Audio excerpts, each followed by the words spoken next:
नमस्कार, मी तुम्हा सर्वांचं स्वागत करते. मी महाराष्ट्रीयन ऑनलाईन न्यूज चॅनलमध्ये. आज आपण भेटणार आहोत लागू बंधू यांचे MD दिलीप लागू सर यांना. नमस्कार सर. नमस्कार सर. आमचं खरंच खूप मोठं सौभाग्य आज तुमच्याशी गप्पा मारायला भेटत आहेत. तुमच्या बाबतीत बरंच काही माहिती मिळेल आज. आणि तुमची मग ही जी कंपनी आहे आपली लागू बंधू, याची स्थापना केव्हा झाली? लागू बंधूची स्थापना 1936 मध्ये माझ्या आजोबांनी केली, सीताराम लागू यांनी. आणि आता माझी ही तिसरी पिढी आहे जी हे सगळं सांभाळते. तुम्हाला खूप छान आणि अभिमान वाटत असेल आज? प्रश्नच नाही. आणि गेल्याच वर्षी आम्ही आमच्या 75 वर्षाचं सेलिब्रेशन मोठं केलं. वर्षभर ते आम्ही साजरं पण केलं. अच्छा. आणि कसं आहे की लागू बंधू हे नाव पण सर्वसामान्यांमध्ये इतकं मोठं आहे की त्यांना बघताना आज खूप छान वाटेल की आज तुम्ही सगळ्यांच्या समोर आला आहात. त्या बाबतीत तुम्हाला काय वाटतं? नाही, खूप आनंद होतोय, अभिमान वाटतोय की लोकांना आमच्याबद्दल काही जाणून घेण्याची अजून इच्छा आहे. प्रश्नच नाही. लागू बंधू ह्या ब्रँडला ओळखतातच आणि लागू बंधूची खासियत काय तेही लोकांना माहित नाही असं नाहीये. तरी पण काही गोष्टी अशा असतात की ज्या डिटेलमध्ये जाणून घ्यायची दरवेळेला उत्सुकता असते. प्रश्नच नाही. सर, नवरत्न जे आहेत, जे लोक सहसा आता यूज टू झालेत, ते प्रत्येक जण वापरण्यासाठी उत्सुक असतो. मग त्या बाबतीत थोडी लोकांना माहिती द्या ना. नवग्रहाच्या खड्यांचं कसं आहे की ज्योतिषी सांगतात म्हणून लोक वापरतात आणि त्याच्यामध्ये अनेक क्वालिटीज येतात आणि मग लोकांना ते समजत नाही की मग पुष्कराज तर सगळ्यांना वापरायचा असतो उत्तम क्वालिटीचा, पण तो पुष्कराज कुठला, मग त्याच्यासारखाच दिसणारा पिवळ्या रंगाचे दुसरे अनेक खडे येतात, ते कसे ओळखायचे? तिथे आमचं एक्सपर्टीज खरं कामाला येतं. आणि हीच गोष्ट आहे माणिक, पाचू, सगळ्यात महत्वाचं म्हणजे हिरा. कारण आता हिऱ्यामध्ये त्याची प्राइस एवढी प्रचंड असते की त्याच्यामध्ये त्याच्या क्वालिटीचे 4 पॅरामीटर्स आहेत, 4 C's म्हणून. तर ते कसे ओळखायचे ह्याच्यावरती मी सेमिनार्स कंडक्ट करतो केवळ तेवढ्यासाठी. कारण लोकांना ह्याची कॉन्फिडन्स वाटला पाहिजे, त्यांना ती खरेदी करताना असं वाटलं पाहिजे की आपण, लोकांना असं वाटतं की सोन्यामधलं त्यांना सगळं कळतं, जे खरं नाहीये. पण तरी सुद्धा पण नवग्रहातलं तर लोक आपणच सांगतात की आम्हाला यातलं काही कळत नाही. आणि त्यामुळे त्याचा गैरफायदा घ्यायचा म्हटलं तर कोणी घेऊ शकतो. आणि मग आम्ही काम काय करतो की लोकांना एज्युकेट करतो, सांगतो त्यांना की नक्की कसा खरा रिअल कुठला, तर कसं ओळखायचं, त्याची क्वालिटी कशी ओळखायची, त्याच्यातला चांगला कुठला, स्वस्तातला कुठला, महागातला कुठला. कारण आपल्याकडे क्वालिटी सगळ्याच अवेलेबल आहेत, स्वस्तातली पण आहे, महागातली महाग पण वस्तू अवेलेबल आहे. पण कोणी कुठली घेतली पाहिजे म्हणजे नुसतं आपल्या माणसाकडे बघायचं आणि कुठलाही आपला खडा गळ्यात बांधायचा असं आम्ही करत नाही. मग सर, ज्यांना आता जे सर्वसामान्य आहेत आणि त्यांना आपल्या म्हणजे प्रगतीसाठी वगैरे खडे करायचे असतात, मग त्यांना तुम्ही कसं सजेस्ट कराल तुमच्याकडे येण्याबाबतीत? त्याच्यामध्ये कसं आहे की आता एखाद्या खड्याचा म्हणजे लाभ होतो की नाही असं सगळेजण विचारतात. आम्ही गमतीने सांगतो की तुम्ही खडा घेतलात की आमचा लाभ होतोच. पण शेवटी जी व्यक्ती तो खडा वापरणार आहे त्याला हे ताडून बघायचं असतं आणि खडा महागातला असतो. मग आम्ही काय करतो की 8 दिवसाचा ट्रायल पिरियड देतो आणि त्या 8 दिवसामध्ये ट्रायल घेऊन लोक ठरवू शकतात की त्याचा उपयोग होतो की नाही होत. त्याने खडा परत केला तर ठीक आहे, त्याची इच्छा. आम्ही प्रश्न विचारत नाही. सर, तुम्ही मला बोललात की ही तुमची 4थी पिढी आहे जी आता या व्यवसायामध्ये आहे. तर जेव्हा त्यांनी स्थापन केलं तेव्हा मला असं वाटतं दादरमध्ये होतं त्यांचं ते. तर आता तुम्ही कुठपर्यंत नेलं तुमच्या या व्यवसायाला? नाही, ॲक्च्युअली माझी 3री पिढी आहे. 4थी पिढी येऊ घातली. माझी दोन्ही मुलं, आता मोठा मुलगा ऑलरेडी जॉईन झालाय, धाकटा CA करतोय, तोही लवकरच जॉईन होईल. पण एनिवे, माझ्या आजोबांनी जेव्हा चालू केलं तेव्हा फक्त दादरमध्येच होतं, कारण ते तर तसं स्वातंत्र्याच्या लढ्यामध्येही त्यांनी भाग घेतला होता. त्यामुळे ते सगळं सांभाळून आणि दुकान असं ते करत होते. त्यामुळे केवळ व्यवसाय वाढवायचा हा काही त्यांचा मुख्य उद्देश नव्हता.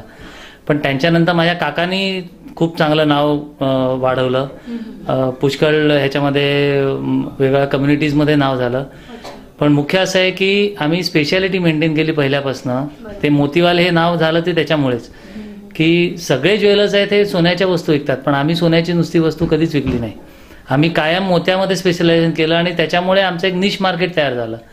आणि तेच मी पुढे वाढवत नेलं. आणि इनफॅक्ट असं झालं की 15 वर्षापूर्वी असं लक्षात आलं की आता मोत्यामध्ये इमिटेशन्स खूप आली, त्याची डिमांड वाढली आणि आम्हाला इमिटेशनचं काम करायचं नव्हतं.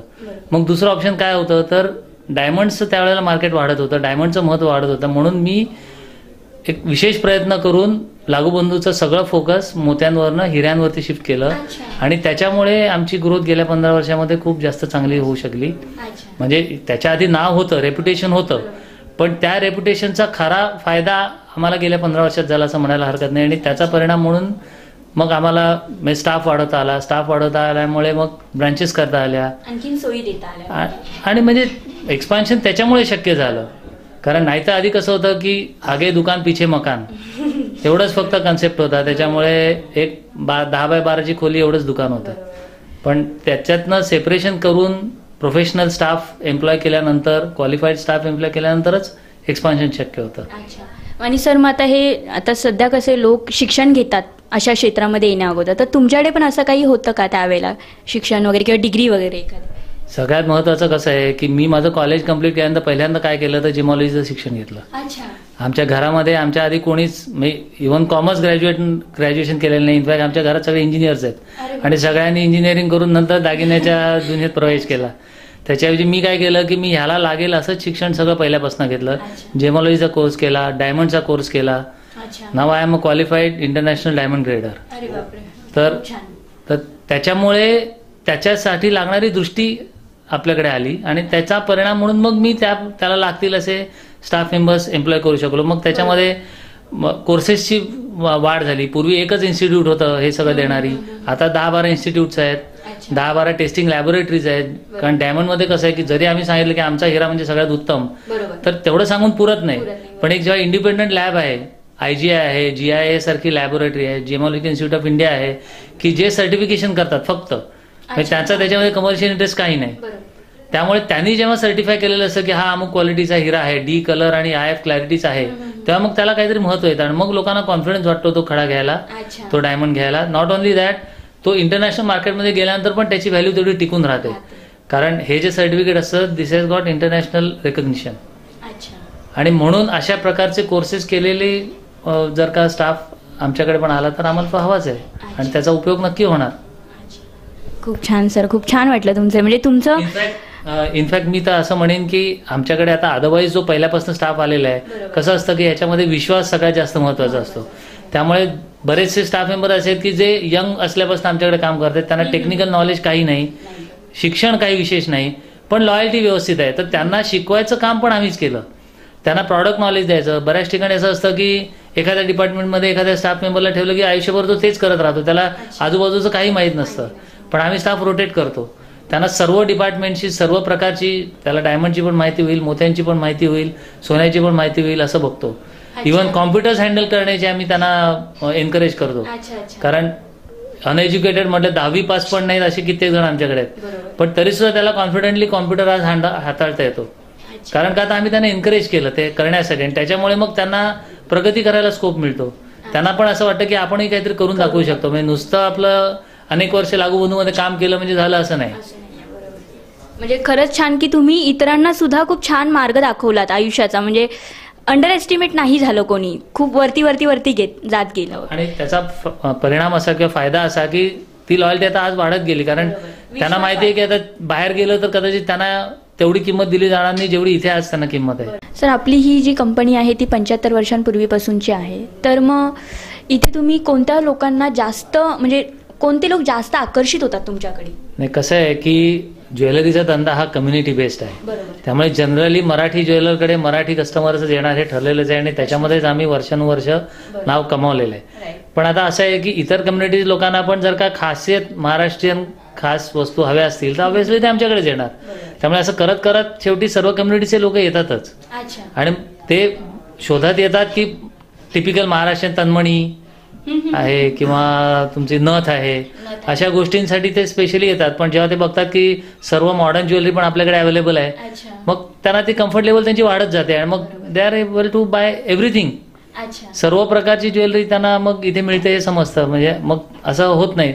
पण असं आहे की शेवटी मराठी कस्टमरसाठीच आम्ही आहोत, हे हीच दगडावरची रेग असं म्हटलं तरी चालेल. अच्छा. आणि मग सर, आता हे जे एवढं 75 वर्षांपूर्वीपासूनचं जे आतापर्यंत तुम्ही आणलंय, तर मग रहस्य काय त्यामागे? मगाशी मी तुम्हाला सांगितलं की ज्वेलरीचं आम्ही एक निश मार्केट तयार केलं मोत्यामध्ये स्पेशलायझेशन करून. आज सुद्धा आम्ही ते फोकस डायमंडवर शिफ्ट केलं. त्यामुळे आम्ही असं म्हणू शकतो की अजूनही we are specialised jewellers of studded jewellery. Diamond jewellery आहे, रुबीची आहे, एमरल्डची आहे, पोळ्याची आहे, मोत्याची आहे. पण प्लेन गोल्ड ज्वेलरी नावाला आहे. म्हणजे असं होतं की बऱ्याच वेळेला कित्येक कस्टमर्स आम्हाला म्हणतात की आता एवढं सगळं घेतलं, आम्हाला एखादी चेन घ्यायची तर दुसरीकडे जावं लागतं. मग तेवढ्यापुरते आम्ही चेन्स म्हणा किंवा अशा गोष्टी ठेवल्यात. पण अदरवाईज मेनली हे निश मार्केट आम्ही पकडून ठेवलेलं की ज्याच्यामध्ये आम्ही केलेल्या स्पेशलायझेशनमुळे लोकांना जास्तीत जास्त व्हरायटी डायमंडची आणि मोत्याची बघायला मिळते.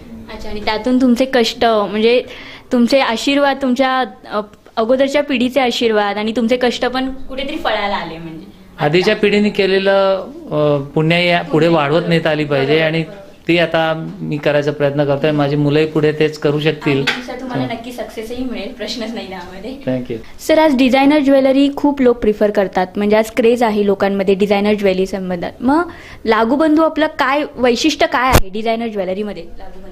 डिझायनर ज्वेलरी पण आमच्याकडे भरपूर उपलब्ध आहे. बेसिकली मॉडर्न डिझाईन सगळ्यांना हवी असतातच, नो डाऊट. पण त्याच्यामध्ये सुद्धा ती लाईटवेट असायला पाहिजे, ही पण एक आता रिक्वायरमेंट झालेली आहे.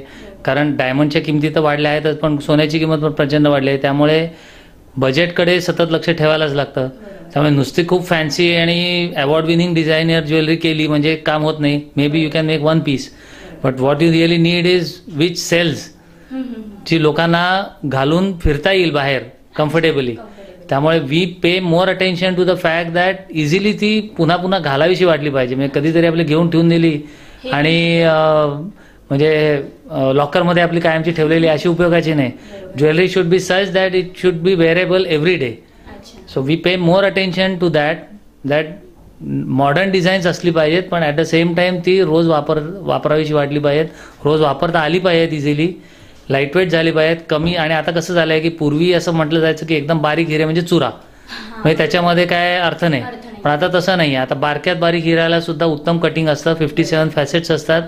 त्याच्यामुळे त्याची उत्तम चमकणारी छान दिसणारी ज्वेलरी बनू शकते, ज्याच्यामुळे मग हिऱ्याचं वजनही जास्त जात नाही, सोन्याचं वजनही जास्त जात नाही. परत पूर्वी कसं होतं की handmade jewellery was preferred over casting jewellery, कारण कास्टिंगमध्ये पोरोसिटी येते, ब्रिटल होते, लवकर तुटते, असं सगळं होतं. पण आता मशिनरी पण मॉडर्न आपल्याकडे आलेली आहे, त्याच्यामुळे कास्टिंगची प्रोसेस पण खूप चांगली झाली. आणि कास्टिंगमुळे काय झालंय की आता कॅड कॅमवरती डिझाईन्स बनतात, त्याच्यामुळे अतिशय ॲक्युरेट डिझाईनचं प्रपोर्शन असतं. आणि मग ते कास्टिंग केलं की त्याच्यातनं तयार होणारी ज्वेलरी पण एकदम प्रपोर्शनेट तयार होते. शेवटी हँडमेडमध्ये प्रॉब्लेम कसा आहे की आज एकदा केलं, उद्या दुसऱ्यांदा त्याच माणसाने जरी केलं तरी थोडाफार त्यात फरक पडू शकतो, कारण शेवटी हाताचा प्रश्न आहे. पण जेव्हा एखादी गोष्ट मशीनवर घडते तेव्हा ऑब्व्हियसली त्याला स्टँडर्डायझेशन येतं. एकासारखे 1000 पीस बनू शकतात. त्याच्यामुळे ॲक्युरेट आपल्याला पाहिजे त्या बजेटमध्ये, पाहिजे तशा पद्धतीची, पाहिजे त्या डिझाईनची, की जी आपल्याला आधी कॉम्प्युटरवर बघता येते की हे डिझाईन नक्की कसं बनणार, याचं वजन किती होणार, यात हिरे किती लागणार, यात सोनं किती लागणार, हे सगळं आधी ठरवता येतं. त्याच्यामुळे मग ते वस्तू बनवायला पण सोपं जातं, ते पुढे पण त्याचं रिपिटेटिव्ह करणं शक्य होतं. सर, डायमंड या रत्नापासून जेव्हा आपण ज्वेलरी बनवतो तेव्हा त्यात पर्टिक्युलर तुम्ही काय काळजी घेता? नाही, आम्ही काय काळजी घेतो ह्याच्यापेक्षा सुद्धा खरं म्हणजे माझ्या मते इथे महत्वाचं आहे की लोकांनी दागिन्याचे वापर करताना काय काळजी घ्यायला पाहिजे. कारण लोकांना असा प्रश्न असतो की मग ते डेलिकेट आहेत, मग तो तुटेल मोडेल. नॉट ओनली दॅट, त्याचं शाईन कमी होऊ शकतं. मग त्याच्यासाठी काय करायचं, मोत्याची काळजी कशी घ्यायची. तर हिऱ्याच्या दागिन्यांच्या बाबतीत मी असं सांगू शकतो की हिऱ्याला काहीही होत नाही. म्हणजे भट्टीमध्ये टाकला तरी तो जळत नाही. त्याच्यामुळे फक्त हिऱ्याचा दागिना असेल तर तो सरळपणे पाण्यामध्ये घालून उकळला तर तो सगळ्यात चांगला स्वच्छ होतो. किंवा सॉफ्ट ब्रशने तुम्ही क्लीन केला तरी काही प्रॉब्लेम नाही. इव्हन मोत्याचे दागिने सुद्धा पाण्यामध्ये धुतले जाऊ शकतात. कारण लोकांना असं वाटतं की पाण्यामध्ये गेला की मोती त्याची सालं जाणार, पण ते असतं खोट्या मोत्याचं. आपले जे कल्चर मोती, जेन्युइन मोती, रिअल मोती आहेत ते पाण्यातच तयार होतात मुळात. त्याच्यामुळे पाण्याने ते खराब होऊच शकत नाहीत. आणि म्हणून ते काळजी काय घ्यायला लागते त्याची, तर ऍसिड्स, परफ्युम्स, त्याचा लेअर जर का मोत्यावर चढला तर तो परमनंटली राहतो आणि मोत्याचा रंग बदलतो. कारण मोत्याचं पॅटर्न हे लेअर्ड पॅटर्न आहे. त्या लेअर्सच्या आतमध्ये जर का कुठलंही लिक्विड गेलं, त्याचा रंग जर का एकदा फिक्स झाला त्याच्यात, किंवा फेस पावडर आहे ती जर का त्याला जाऊन बसली आणि त्याच्यामुळे तो डल झाला, तर मग तो पुन्हा नीट होऊ शकत नाही. कारण मोती, पोळ्या ह्या दोन्ही झिजणाऱ्या गोष्टी आहेत. त्यामुळे इव्हेंच्युअली ते डल होणारच. कायमचं त्याचं शायनिंग राहू शकत नाही. त्यामुळे त्याला रिसेल व्हॅल्यू पण नाही. व्हेरॅज डायमंडला रिसेल व्हॅल्यू 100% आहे, सोन्याला तर आहेच. पण जेमस्टोनच्या बाबतीत असं आहे की अब्रेजन होऊ शकतं, थोडंफार त्याला तडे जाऊ शकतात, क्रॅक होऊ शकतात. त्यामुळे मग त्याला रिसेल व्हॅल्यूची गॅरंटी देता येत नाही. पण इन जनरल पूर्वीपेक्षा आज रिसेल व्हॅल्यू हा मुद्दा पुष्कळ पुढे गेलेला आहे. कारण लोकांना आता आजकाल किमती वाढल्यामुळे तो मुद्दा असतोच मनामध्ये की हे पुन्हा विकायचं झालं तर काय. आणि त्या बेसिसवरच असं झालं की मोत्याला रिसेल व्हॅल्यू नसल्यामुळे मोत्याची डिमांड कमी झाली. व्हेरॅज डायमंड आणि गोल्ड ऑब्व्हियसली रिसेल असल्यामुळे मग त्याची रिक्वायरमेंट वाढली. पण माझं लोकांना सांगणं असंच आहे की ज्वेलरी घेताना तुम्ही त्याच्या सौंदर्याकरता ती घेतली पाहिजे, ती वापरण्यासाठी म्हणून घेतली पाहिजे. ती वापरून आपल्याला काय अप्रिशिएट करतात लोक त्याच्याकडे लक्ष दिलं पाहिजे. विकली तर पैसे येणारच आहेत, पण मुळात विकत घेतानाच विकल्यावर किती पैसे येतील ह्याचा आधी विचार करू नका. आधी ते चांगलं दिसतं की नाही याचा विचार करा. नाही, पण बरं झालं तुम्ही सांगितलं. कारण बऱ्याच जणांना माहिती नसतं की कसं आपण हँडल करायचं, कॅरी कसे करायचे दागिने वगैरे. तर खरंच खूप छान झालं तुम्ही लोकांनाही माहिती. त्यामध्ये एक महत्वाची गोष्ट मात्र आहे की हिराला दुसऱ्या कुठल्याही वस्तूंनी कट होत नाही. हिऱ्याला दुसऱ्या कुठल्याही वस्तूंनी अब्रेजन होत नाही. पण एका हिऱ्याचं दुसऱ्या हिऱ्यावर अब्रेजन होऊ शकतं. म्हणून त्यातल्यात काळजी काय घ्यायची की हिऱ्याचे सगळे वस्तू एकत्र करून ठेवायच्या नाहीत. कारण नाही तर एका हिऱ्याचाच चरा दुसऱ्या हिऱ्यावर येऊ शकतो. अदरवाईज हिऱ्याला nothing can scratch a diamond. That is why it is the hardest material in the world. लागूबंधूचं नाव सर आता खूप उंच स्तरावरती आहे. म्हणजे एक आपण सर्वसामान्य माणूस जेव्हा त्याची एक टीव्हीवरती एक साधी जाहिरात बघतो ते त्याला एक स्वप्न वाटतं की एकदा इथे जाऊन काहीतरी खरेदी करायचं. पण ते मे बी ती लोक तेवढं धाडस नाहीत करत, कारण त्यांचा एक माइंडसेट असणार की नाही आपल्याला इथे नाही परवडणार. तर मग त्यांच्यासाठी तुमच्याकडून काही वेगळ्या सुविधा आहेत का? सगळ्यात महत्वाचं काय आहे की लागूबंधू हे नाव आहे, आणि पण तो असा एस्टॅब्लिश ब्रँड किंवा त्याला काय म्हणता येईल की त्या ब्रँडचा आम्ही काही प्रीमियम चार्ज करत नाही. हा सगळ्यात महत्वाचा फॅक्टर आहे. म्हणजे उद्या काही असे ब्रँड्स आहेत की ज्याच्यामध्ये केवळ ब्रँड नेमचं प्रीमियम चढलं जातं, तर ते तर आम्ही एक तर करत नाही. दुसरं असं आहे की आमच्याकडे जी स्टाफ आहे तो सुद्धा सर्वसामान्यांमधनंच आलेला आहे. त्याच्यामुळे तोच एक फरक पडतो की एखादा कस्टमर आमच्या दुकानामध्ये आल्यानंतर त्याची कम्फर्ट लेवल आपोआप वाढते. कारण ते आपल्या बरोबरीच्या लोकांशी बोलतायत असं त्यांना जाणवतं. उगाच कोणीतरी हायफाय माणसं त्यांना इंग्लिशमध्ये काहीतरी सांगतायत आणि मग असं वातावरणच नसतं. तिथे तो मराठीपणा कामाला येतो असं मी तर म्हणेन. की त्याच्यामुळे इव्हन गुजराती लोक सुद्धा आम्हाला येऊन सांगतात की आम्ही गुजराती ज्वेलरपेक्षा तुमच्याकडे येणं प्रिफर करतो. कारण का तर we have a better comfort level here. कस्टमरशी बोलताना जी काही एक कम्फर्ट लेवल असायला हवी ती मेंटेन कशी केली जाईल हे सुद्धा आम्ही स्टाफला ट्रेनिंग देतो. की उगाच आपल्याच तोऱ्यामध्ये वावरायचं नाही. लोकांना काय हवंय ते नीट समजावून घ्यायचं. त्यांना जसं रिक्वायर्ड मग उगाच आपलं काहीतरी गळ्यात बांधायचं नाही. बजेट नसेल, कारण कस्टमायझेशन हा एक मोठा पार्ट आहे याच्यामध्ये. बहुतेक सगळ्या ज्वेलरीच्या शोरूम्समध्ये जे समोर आहे ते घ्या, त्यात काय परवडलं तर बघा असं असतं. पण आम्ही तसं करत नाही. समजा एखादं डिझाईन आवडलं पण ते बजेटच्या बाहेर जाते, तर मग ते बजेटमध्ये कसं बसवता येईल, त्यात काय मॉडिफिकेशन करता येईल ते आम्ही बघतो. त्याच्याप्रमाणे ते मॉडिफाय करून देतो. समजा छोटे हिरे वापरायचे असतील, कमी हिरे वापरायचे असतील, किंवा कित्येकदा कस्टमर्स त्यांच्याकडच्या वस्तू घेऊन येतात, हिरे मोती, मग ते वापरून आम्हाला करून द्या, ते सुद्धा आम्ही करून देतो. म्हणजे ज्याच्यामध्ये नक्की किंवा जुनं सोनं आहे ते वापरायचे त्याच्यामध्ये. म्हणजे we encourage people to save money. म्हणजे असं नाही की नाही हे सगळं टाकून द्या आणि नवीन घ्या. कारण आता आपण फर्निचर करायला गेलो घरामध्ये तर जो नवीन येतो तो सांगतो नाही जुनं सगळं फर्निचर फेका आपण नवीन बनवू. पण आमचा तो ॲटिट्यूड नाही. पण खूप आम्ही छान. जेवढं मॅक्झिमम लोकांना त्यांच्याकडच्या असलेल्या वस्तूंचा वापर जास्तीत जास्त करता येईल त्याला आम्ही प्रेफरन्स देतो आणि मग त्याच्यामध्ये जे काही भर घालायचं तेवढं भर घालून आणि त्याची वस्तू करून देतो. पण खरंच खूप छान, कारण काय आहे ना की एक आपली मराठी जी आहे कम्युनिटी आणि जे सर्वसामान्य आहेत ना, त्यांच्या आहेत अशा होप्स की जाऊन असं ना जरा काहीतरी छानसं घ्यावं तिकडून, पण त्यांना वाटत असेल की नाही ते आपल्याला नाही जमणार. पण बरं झालं तुम्ही हे सांगितलं, त्यांना फायदा झाला. आता मे बी ती लोक पुन्हा येतील, आता यायचा विचार करतील. नाही, प्रश्नच नाही. तर सध्याचं जग आहे ना इंटरनेटवरती चालतंय असं म्हणावं लागेल. तर मग तुमच्या व्यवसायामध्ये कितपत हातभार लागतो इंटरनेटचा? असं आहे की असं मला बरेच जण म्हणतात की तुम्ही इंटरनेटवरनं डायरेक्टली ज्वेलरी का विकत नाही, पण माझा स्वतःचा अनुभव आणि मत असं आहे की कुठल्याही स्त्रीला हे दागिना हातात घेऊन बघितल्याशिवाय खरेदी करायला आवडत नाही. त्याच्यामुळे दागिने हे प्रत्यक्ष डायरेक्टली इंटरनेटवरती विकले जाऊ शकतात याच्यावर माझा विश्वास नाही. त्याची माहिती दिली जाऊ शकते, त्याच्याबद्दल प्रोपोगंडा होऊ शकतो, जे फेसबुकच्या द्वारे खूप चांगल्या पद्धतीने होतं आणि आम्ही त्याचा खूप चांगला वापर करतोय. कारण फेसबुकमुळे कसं होतं की लोकांना माहिती मिळत राहते, त्यांना इच्छा असली तर ते त्याच्यामध्ये जास्त इन्व्हॉल्व होतात, नसेल तर ते बाजूला राहतात आणि वाटलं तर ते एकमेकाला सांगत राहतात त्याच्याबद्दल आणि त्याच्यामुळे आपोआप द वर्ड स्प्रेड्स.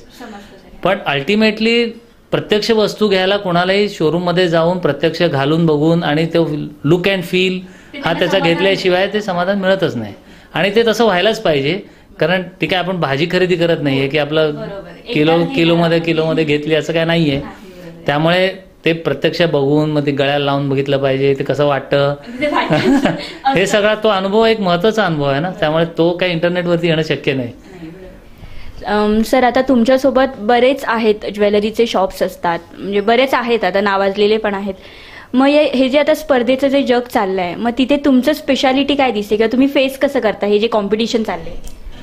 माझ्या मते हे जग इतकं मोठं आहे की अजून असे 100 ज्वेलर्स आले तरी काय फरक पडेल असं मला वाटत नाही. Because there is enough space for everybody here.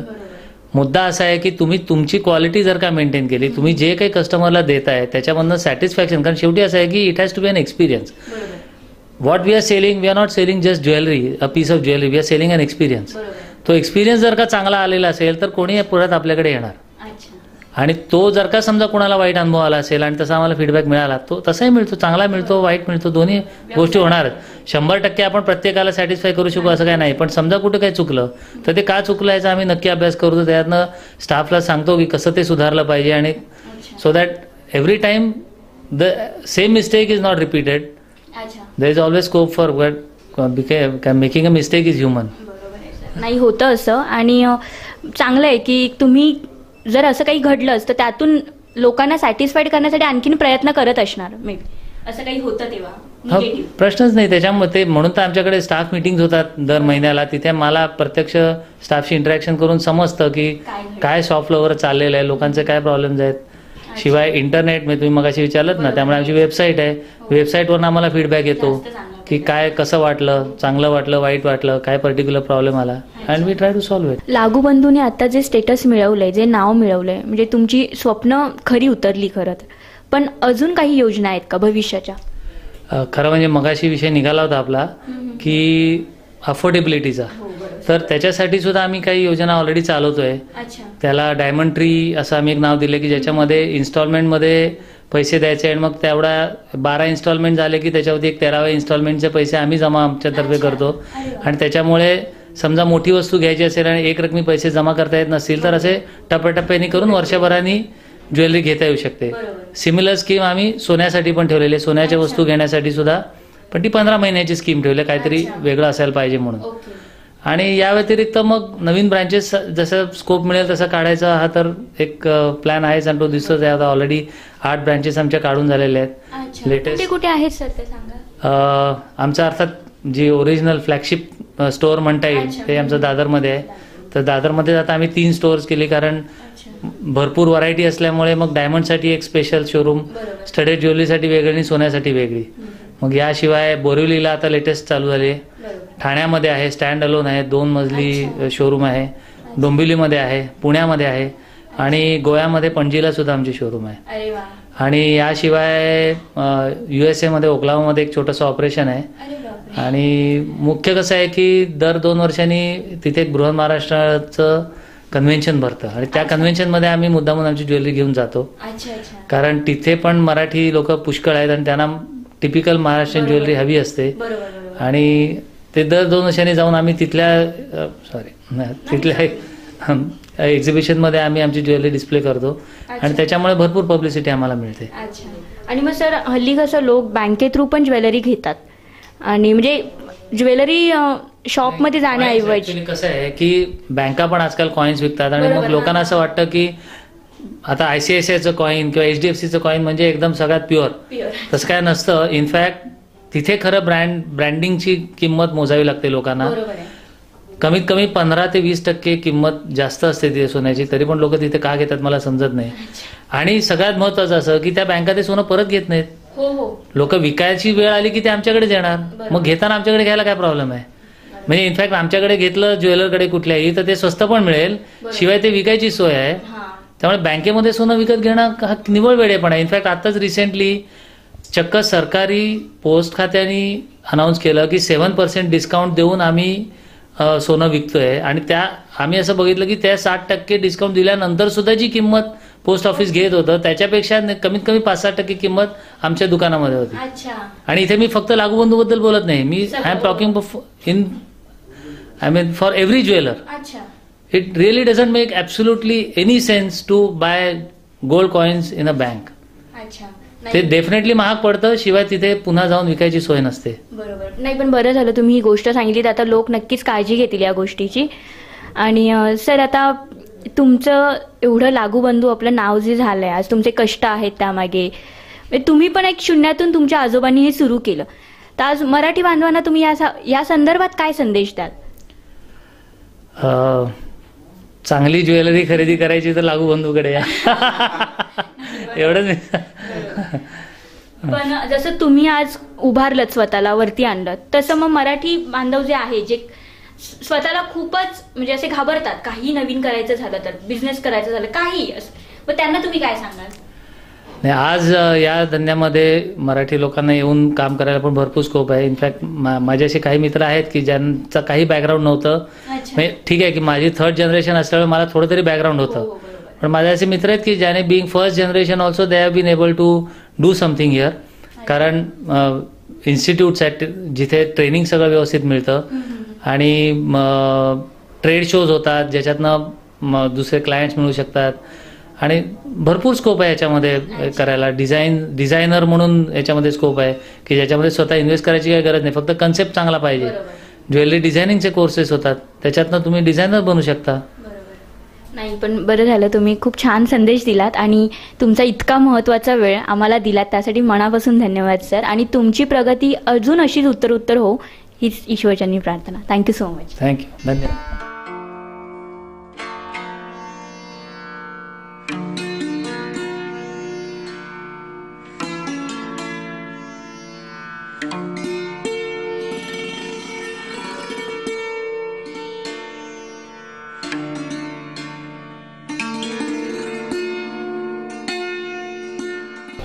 आज आपण आलो आहोत लागूबंधू या नावाजलेल्या ज्वेलरी शॉपमध्ये. त्यांचं इतकं सुंदर शॉप आहे की आपल्याला दिसत असतील, खूप सुंदर सुंदर दागिने आहेत, ज्वेलरी डायमंड्स आहेत, शिवाय सोन्याचे दागिने आहेत, मोत्यांचे दागिने आहेत.